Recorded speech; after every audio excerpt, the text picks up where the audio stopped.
নাটোরের লালপুরে থানা থেকে আসামি ছিনিয়ে নেওয়ার ঘটনায় জেলা ছাত্রদলের যুগ্ম আহ্বায়ক রুবেল উদ্দিন সহ 4 জনকে আটক করেছে পুলিশ।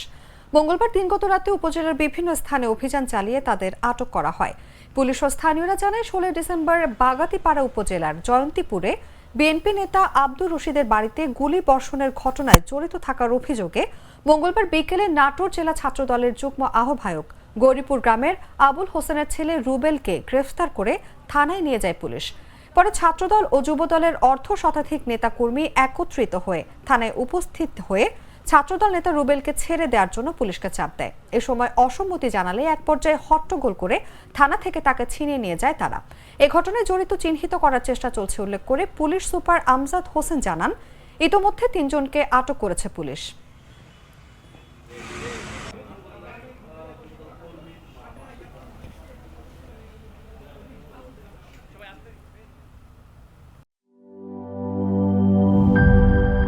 একনল হ্যান্ড ওয়াশ 100% প্যারাবেন ফ্রি, তাই নিরাপদ হাতের জন্য আস্থা রাখুন একনলে।